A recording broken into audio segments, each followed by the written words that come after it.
اور جلاؤ گھراؤ اور توڑ پھوڑ تحریک فساد کا ٹریک ریکارڈ بن چکا ہے۔ الیامین گنڈاپور اپنے بیانات پر آج جلسے میں تحریری نہ صحیح زبانی معافی تو مانگے۔ عظمہ بخاری کا لاہور میں پریس کانفرنس سے خطاب، ان کی جانب سے کہا گیا کہ خیبر پختونخوا کے وزیر اعلیٰ ڈنڈا بردار جتھے کے ہمراہ لاہور آ رہے ہیں۔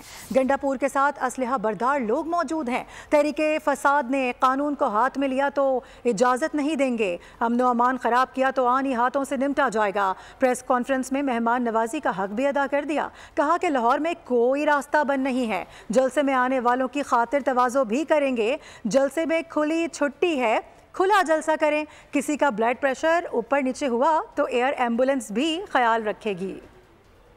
کل جو دانیہ کے ساتھ پی ٹی آئی کے وفد کی ملاقات ہوئی، اس میں انہوں نے وعدہ کیا تھا کہ گنڈاپور صاحب جو ہے وہ معافی مانگیں گے۔ میں سمجھتی ہوں کہ آج وہ مصروف ہوں گے جلسے کے اندر، تو چلیں ریٹن معافی نہ بھجوائیں، جلسے کے اندر ہی وہ معافی مانگ لیں گے، وہ اس کو ہم کافی سمجھیں گے۔ یہ جو لفظ ہے نا ڈو اور ڈائی، یہ برداشت نہیں کیا جائے گا۔